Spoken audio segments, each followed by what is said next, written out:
고창 출신의 민주평화당 유성열 의원 나오셔서 질문해 주시기 바랍니다.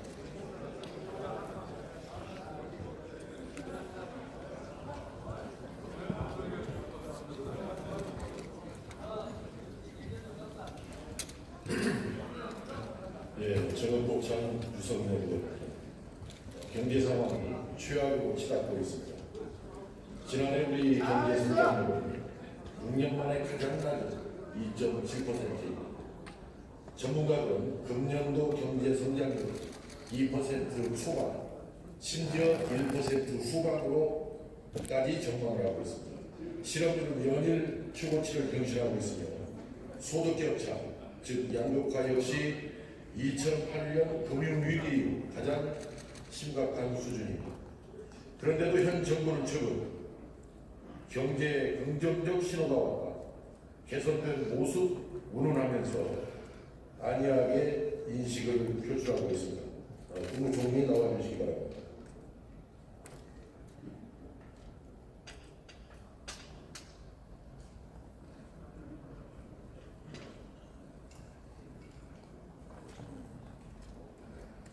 예, 이런 수고가 많으십니다. 경제가 매우 어렵습니다. 그런데 문제는 이명박 박근혜 정부 때보다도 더 어렵다는데 심각한 문제가 있다, 이렇게 생각하는데 어떻게 생각하십니까? 네, 어떻게 비교해야 될지는 모르겠습니다만 늘 상황을 냉철하게 분석하고 있습니다. 그리고 어려운 것은 어려운 것대로 대처해 나가면서 새로운 경제 활력을 찾기 위해서 몸을 일치고 이렇게 말씀드리겠습니다. 이명박 박근혜 정부는 국정을 농단하고 적폐를 쌓고 남북 관계를 파탄내고 경제까지 망친 정부다라는 것이 중론입니다. 그런데 여기서 이해가 안 가는 것은 왜 문재인 정부의 경제 성적표가 이명박 박근혜 정부보다 더 나쁘냐, 여기에 저는 그 심각한 문제가 있다고 생각하는데 그 이유가 무엇이라고 생각합니까? 네, 어느 것이 먼저냐 이전에 우선 세계 경제의 하강이 있을 테고, 특히 우리가 개혁의 정도가 매우 높은데 중국을 포함한 주요 거래 상대국들의 경제가 하강하고 있다는 것이 있어서 내부적으로는 급격한 고령화와 제조업 등을 중심으로 한 주요 산업의 경쟁력이 높아질 겁니다. 그리고 일부 정책 변화 과정에서 생긴 리스크도 있다는 것을 인정합니다. 나중에 말씀을 드리겠지만 정확한 답변들은 아니다, 이렇게 말씀을 드리면서 현재 경제난의 가장 주요 원인에 대해서 일부에서는 소득주도 성장 정책이 거론되고 있습니다만 저는 그것은 플러스 알파일 뿐이라고 생각합니다. 근본적인 경제난의 원인은 이명박 박근혜 정부에서 시행해온 잘못된 경제정책, 즉 경제 적폐에 대해서 제대로 청산을 하지 못하고 있기 때문에 그렇다, 이렇게 생각하는데 어떻게 생각합니까? 예, 저희들이 노력은 하고 있습니다만 많이 미진하다고 생각합니다. 물론 잘못 설계된 소득주도 성장 정책의 그 과속이 현재 경제난을 가속화시킨 것만은 틀림이 없습니다. 저는 그것은 플러스 알파가 아니라 플러스 알파 제곱 정도에 해당이 된다는 그런 생각인데, 이명박 박근혜 정부의 경기 부진의 진짜 원인을 규명하지 못한 채 실패한 경제 정책을 그대로 답습하고 있듯이 거기다가 오히려 한술 더 뜨고 있는 것이 지금 경제의 주범이다, 이렇게 생각하는데 다시 한번 말씀을 드리겠습니다. 가장 큰 근본적인 원인은 무엇이라고 생각합니까? 네, 우리 내부의 요인만 보자면 제조업의 국제 경쟁력이 계속 약화되고 있었는데 기업도 정부도 손을 놓고 있었던 기간이 길었다는 것이고요. 또 그 대신에 제조업 대신에 키웠어야 할 서비스 산업의 육성이 미진했다. 신산업의 도약이랄까요 하는 것이 매우 지체됐다는 것이 산업만 놓고 보면 큰 문제였다고 생각을 합니다. 그리고 국민들 입장에서 보면 양극화와 고령화에 충실되어가지 못했다는 걸 반성하고 있습니다. 여전히 제 기준에서 볼 때는 좀 미진합니다, 답변이. 문재인 대통령 대표공약이 공공노동 일자리 81만 개 창출이죠. 네. 제가 기재부에 자료 요구를 했는데 구체적인 자료는 제출하기 어렵습니다라는 것이 그 답변입니다. 저는 무슨 말 못할 사정이 있는 것인지 파악이 안 된 것인지는 모르겠습니다만 이해가 가지 않습니다. 그러면 이 자리에서 직접 총리께 묻겠습니다. 공공부문 일자리 그동안의 구체적인 창출 실적이 어떻습니까? 또 앞으로 계획은 어떻고 소요 예산은 어떻게 판단하고 있습니까? 공공부문 전체를 놓고 보면 공약은 22년까지 81만입니까? 그렇게 될 거고요. 얼추 추산한 것은 5조 9천억 원 정도입니다만 어떻게 자금을 잡을 것이냐, 공무원들의 직위가 어떠냐, 재임기간이 어떠냐 이런 걸 감안하면 들쭉날쭉할 수 있다고 생각합니다.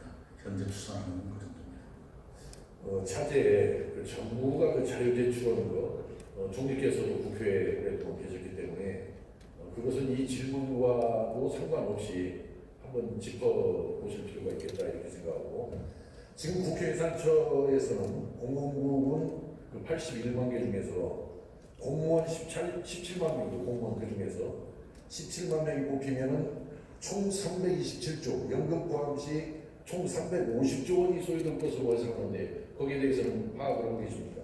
예, 작년 예결위 그리고 재작년 예결위에서도 이것이 논란이 됐습니다만 특정 상황을 전제로 한 잘못된 통계다라고 하는 것이 당시에 예결위에서 나온 내부 결론이었고 그럼 국회 예산처가 잘못 판단했다는 겁니다. 어떤 물이 이러이러한 상황이라면 어떻게 되겠냐 분석해달라 했는데 거기에 맞춘 게 결론이었다. 어쨌든 거기에 대해서 정부의 뭐 구체적인 정확한 소요 예산 추계를 밝혀주시기 바랍니다.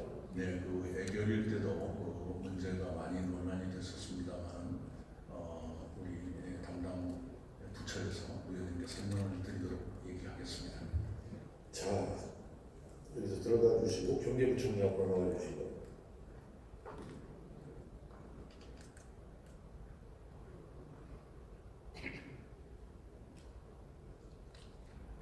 상임위에서도 자주 만났어야지 국회가 열리지 않다 보니까 모셨습니다. 지금 나라 경제의 성장 잠재력을 좀먹어서 경기 부진을 초래하는 주범은 아까 총리께서는 다른 답변을 하셨습니다만 재정 지출을 포함한 공공부문의 무리한 확장이다. 재정 지출을 포함한 공공부문의 지출은 주로 생산성이 낮거나 수익성이 떨어져서 민간 부분이 외면하는 분야에 이루어지는 것이다. 따라서 공공부문 지출이 늘어나면 늘어날수록 나라 경제의 생산성은 떨어지고 한계 생산성은 마이너스로 돌아서고 당연히 경제 성장률은 마이너스가 되고 경기 부진은 초래가 되는 것이다 이렇게 말씀을 드리는데 거기에 대해서 어떻게 생각합니까? 저는 의원님하고 생각이 많이 다른 것 같습니다. 재정 지출이 지금 말씀하신 대로 생산성이 낮고 한계 생산성을 낮춘다는 그래서 어떻게 보면 재정 지출에 대한 비효율을 많이 강조하시는데요. 사실 일자리라든가 부가가치는 민간이 만들어내는 것이 맞습니다. 정부도 그에 대해서는 전혀 이견이 없고요. 그러나 재정 지출은 재정 지출대로 민간이 그와 같은 활력을 찾는 데 지원하는 예산이라든가 안전망을 보강하는 데 지원하는 예산이라든가 경제의 기본적인 활력을 찾는 데 지원하는 예산이 대부분이기 때문에 저는 지금 의원님께서 지적하는 걸 보고 굉장히 생각을 달리하고 있다는 뭐 생각은 달리할 수야 있지만 참 답답합니다. 그런 답변을 들으니까 제대로 아직도 우리 경제난의 원인을 인식하지 못하고 있는 것 같아서 답답하다는 말씀을 드리면서 계속 질문하겠습니다. 지금 우리나라 공공부문 일자리가 전체 일자리 비중은 어느 정도 됩니까? 한 10% 되는 걸로 알고 있습니다. 10%. 그런데 정부 예산에 보조를 받는 사립학교 교직원까지 포함하면 한 20%가 될 것 같은데 예, 뭐 적은 편이 아니죠. 예, 그렇습니다. 근데 여기다 대고 계속 공공부문 일자리를 늘리겠다라고 하는데 걱정이 아닙니다. 아까 의원님 말씀드린 것처럼 저희도 뭐 일자리에 대한 좋은 일자리에 대한 기본은 민간에서 이루어져야 되고요. 그러나 공공부문이 또 역할할 수 있는 부분이 있다고 생각이 됩니다. 특히 취약 근로계층에 대한 재정 일자리는 저는 뭐 정부가 의당 제공해야 될 그런 일자리가 아닌가 생각합니다. 정부의 문제를 말씀을 드리는 겁니다. 그래서 제가 볼 때는 현재 경제난을 해소해서 경제를 살리기 위해서는 공공부문의 축소 계획이 절대적으로 필요하다 이렇게 생각하는데 이것도 달리 생각하고 있네요. 아닙니다. 의원님 그 공공부문의 축소 말씀 주신 거는 저는 공공부문에 대해서는 비효율성에 대해 있다면 그런 비효율을 좀 축소하는 부분에 대해서는 뭐 전적으로 의견을 같이 하고 지난번에 인사청문회 과정에서 제가 말씀을 드렸는지 모르겠는데 카이스트 최수찬 교수 아시죠? 네. 그분에게 우리나라 경제정책에 대해서 평가를 좀 부탁을 드렸어요. 그랬더니 혁신성장은 무개념, 소득주도 성장은 실패, 공정경제는 부분성과 이렇게 평을 하면서 적어도 경제 문제에 관한 문재인 정부는 역대 최악의 정부가 될 것이다 이렇게 말씀을 했는데 거기에 대해서 어떻게 생각합니까? 지금 최 교수님처럼 그렇게 지적하시는 분도 있고요. 그렇게 달리 다른 의견을 하시는 분도 있습니다. 저로서는 제가 소득주도 성장만 하더라도 대부분의 사람들이 소득주도 성장과 최저임금 인상을 거의 이꼴로 보고 있는데요. 그런 측면에서 잠깐 이런 좀 지적을 많이 하시는 게 아닌가 싶고요. 저는 소득주도 성장도 저희가 잘못된 부분에 대해서는 보완을 해나가야 되지만은 또 국방에 대한 분야에 대해서는 또 같이 인정도 해주면서 지원을 해나가야 되지 않을까 싶습니다. 소득주도 성장 정책 중에서 최저임금 말고도 뭐가 있죠? 아까 총리님께서도 말씀드린 것처럼 소득주도 성장은 저소득층에 대한 소득 기반을 강화하는 것도 있지만은 사회 안전망을 강화하고 중산층의 생계비를 경감하는 것도 굉장히 중요한 요소입니다. 이런 분야에 대해서는 더 속도로 해나가야 될 것 같고요. 다만 문제가 되는 문제에 대해서는 이따 뒤에 좀 더 설명을 하고 논쟁을 하려고. 지난번에 제가 인사청문회 과정에서 혁신성장이 뭔 개념이냐 이렇게 물어봤는데 다시 한번 이 자리에서 말씀해 주시기 바랍니다. 예, 지금 과거의 방식으로서 그냥 패스트 팔로우로서 성장을 이루가기에는 한계가 있기 때문에 4차 혁명 시대에서 산업의 경쟁력을 제고하고 또 새로운 신산업을 만들어내는 데 있어서 혁신 개념을 접목시켜가지고 새로운 성장 동력을 찾아내는 것이 혁신 성장의 요지라고. 그때 제가 기억했던 것은 이렇게 말씀을 했어요. 교육 및 노동시장 개선과 인재 양성을 포함하는 것이다 이렇게 말씀을 했죠. 당연히 그것도 포함되는 개념이라고 생각합니다. 근데 거기에 왜 공공부문 개혁이 빠져 있죠? 지금 저희 정부에서도 공공부문에 대해서는 개혁을 적극적으로 추진해 나가고 있고요. 특히 이 노동의 유연성 제가 볼 때 공공부문이 먼저 솔선해서 하고 있다는 말씀드립니다. 그 혁신 성장에서 중요한 것이 지금 노동시장 개선, 노동개혁을 말씀을 했는데 공공부문을 개혁하지 않고 노동시장 개혁이 가능하다고 생각합니다. 아니 공공부문 개혁이 가능하다고 생각합니다. 저는 공공부문이 먼저 선도를 해야 된다고 생각을 합니다. 당연하지. 솔선수범하지 않고 어떻게 노동개혁의 수용을 기대할 수 있겠습니까? 예, 그렇습니다. 지난주 그 홍영표 원내대표 연설 들으셨죠? 네. 노동의 유연성과 안정성에 관한 제안에 전적으로 저는 동의를 합니다. 덴마크처럼 실업급여를 종전급여의 70% 수준으로 하고 실업급여 기간도 2년으로 늘렸으면 좋겠다. 그래서 노동의 유연성을 제고했으면 좋겠다. 이런 그 연설을 하셨는데 거기에 대해서 어떻게 생각합니까? 예, 그때 아마 원내대표께서 실업급여 70%까지 올리는 걸로 제안 설명을 하셨습니다. 정부도 실업급여를 계속 확대하는 쪽으로 정책을 펴왔고요. 지금 현재는 70%까지는 너무 많은 막대한 재원설가 있어서 60%까지 올리는 걸로 해서 관련 법안이 국회에 제출돼 있다는 말씀을 드리고요. 그때 홍영표 대표께서 그러려면 현재 9조 원의 실업급여 규모를 26조 원 정도 올려야 한다고 말씀을 했죠. 예. 그 26조 원을 어떻게 마련할 수 있다고 생각합니까? 아까 말씀 올린 대로 이 실업급여를 확충하는 것에 대해서는 의견을 같이 하지만 또 재원적 뒷받침에 대한 현실적으로 가능하기 때문에 저는 70%까지 가는 것에 대해서는 좀 더 신중하게 아니 그러면 70%든 60%든 그 소요되는 재원이 있을 건데 한 20조, 26조 가까운 어떻게 마련할 수 있다고 생각합니까? 어떻게 마련을 해야 된다고 생각합니까? 그래서 저희가 보는 데는 복지 확충을 하면서 어차피 재정의 안정적 세입 기반 확보도 중요한 과제라고 생각을 합니다. 일단 재정이 갖고 있는 여러 범위 내에서 지원이 가능하지 않을까 싶습니다. 저는 공공부문을 과감하게 축소개혁으로 거기에서 재원을 확보해서 그 사회의 안전망을 촘촘하고 튼튼하게 확보를 하는 거죠. 아까 실업급여 문제가 바로 그건데 그걸 바탕으로 해서 노동 유연성을 확보해야만이 나라의 성장 장벽이 커질 수 있고 경기 부진에서 벗어날 수 있고 경제가 살아날 수 있다 이렇게 생각합니다. 어떻게 생각합니까?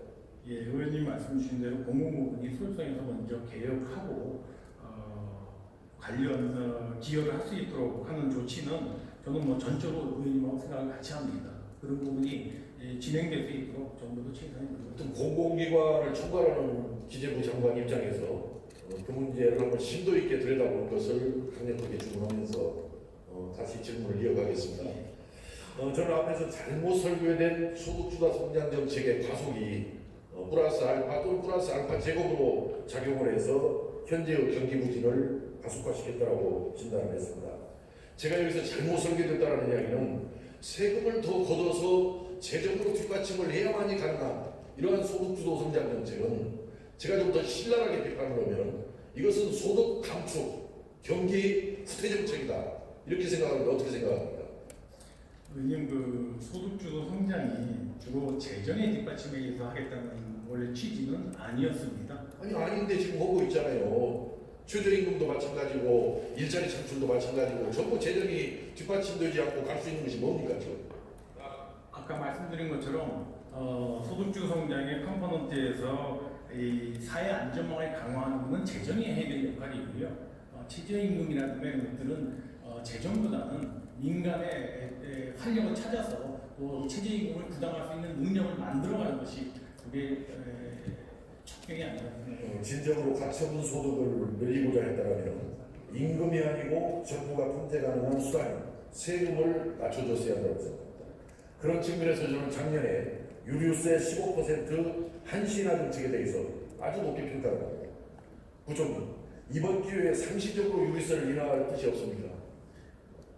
의원님 유류세 인하는 사실상 지난 08년도에 한번 이루어지고 한 10년 만에 정부가 너무 경제의 어려움을 완화하기 위해서 시행했던 한시적인 조치고요. 그런 측면에서 이 유류세 인하 문제는 여러 가지 측면에서 검토가 필요하다고 봅니다. 세수 문제도 있고 미세먼지와도 관련이 되어 있습니다. 그리고 과세의 형평성 문제도 있고 이어서 이런 문제들이 한꺼번에 종합적인 검토가 필요하다는 것은 공자와 맹자와입니다. 그래서 참 유류세뿐만 아니라 근로소득세도 대폭 낮춰야 한다고 생각하면 어떻게 생각합니까? 근로소득세는 의원님 아시는 것처럼 OECD 국하고 제가 한번 비교를 해봤습니다. 의원님 그런 지적도 있으시고 해서 저희가 최고세율이 42%고 OECD가 딱 42%입니다. 저희가 저희와 유사한 경제를 가진 국가로 본다면 지금 근로소득세가 지금 같은 수준이 적정하지 않을까 싶고요. 지난 2012년 근로소득 세수가 20조 원이었죠. 네. 작년에는 39조 원이었죠. 6년 만에 2배가 더 맞췄는데 과연 6년 만에 근로소득이 2배 가까이 올라갔습니까? 뭐 비중은 내보지 않았습니다만은 근로소득세 관련돼서는 정부가 작년에 최고세율을 높인 것 외에는 큰 변동이 사실 없었습니다. 자, 미세먼지 이야기 아까 앞에서 말씀을 하셨는데 미세먼지도 저는 세제로 풀어야 한다고 생각합니다. 경유차가 원인이라고 해서 경유세를 높이겠다는 발상은 정말 단순한 1차원적인 정책이라고 생각합니다. 오히려 환경시설에 투자하고 미세먼지 감축 노력을 하는 법인에게 세금을 감면해주는 그런 유인책이 더 효과가 있다. 이렇게 생각하면 어떻게 생각합니까? 의원님 지금 그 말씀하신 미세먼지 저감을 위한 세제 지원은 제가 한번 리스트만 빼봐도 7가지, 조특법에 의해서 한 5가지 하고 개소법 포함해서 한 7가지의 세제 지원 조치가 있습니다. 지금 의원님 말씀하셨던 환경 오염과 관련되는 것도 정부가 조특법에 의해서 세제 지원을 하고 있고요. 저 미세먼지 저감을 위해서 세제가 작동을 하는 것이 바람직하다는 것에는 의견을 같이 합니다. 저희도 최대한 지원 조치하도록 하겠습니다. 예, 부동산 세제는 너무 서두르면 안 됩니다. 공시지가 현실화는 옳지만 지금 속도가 너무 빠릅니다. 중장기적으로 초고가 부동산에 대한 세금은 더 높이되 서민과 중산층의 세금은 낮춰야 합니다. 특히 재벌이 비업무용 토지를 이용해서 자산을 증식하는 것은 철저히 막아야 한다고 생각합니다. 어떻게 생각합니까? 예, 의원님 이번에 그 공동주택에 대한 공시지가 관계가 의원님 지적하신 대로 고가 부동산에 대한 현실화율을 높였고요.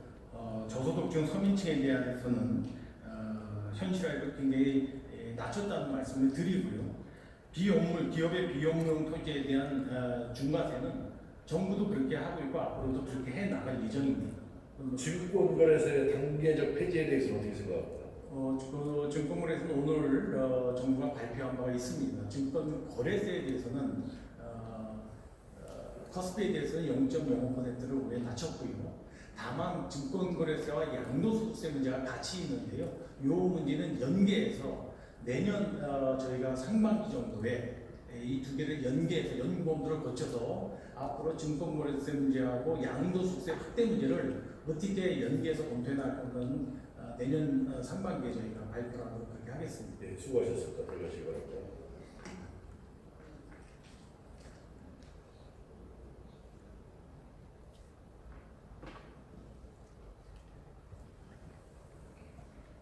문재인 정부가 아무리 경제 상황이 좋다고 변명해도 지금 국민들께서 느끼고 있는 어려움이 곧 현실입니다. 더 큰 문제는 이대로라면 앞으로가 더 어려워진다는 것입니다. 정부에 거듭 촉구합니다. 변명하지 말고 솔직하게 인정할 것 인정해야 합니다. 현실에서는 정반대의 결과를 가져오는 그럴듯하고 수사적 원인과 결과, 목적과 수단을 엄격하게 제대로 구분하는 합리적이고 과학적인 경제정책을 펼쳐야 합니다. 원인과 결과를 도취시키고 목적과 수단을 혼동하는 경제정책은 소중한 자원만 낭비하고 아무런 효과도 가져오기 어렵습니다. 오히려 경기 부진, 경제 파탄을 초래합니다.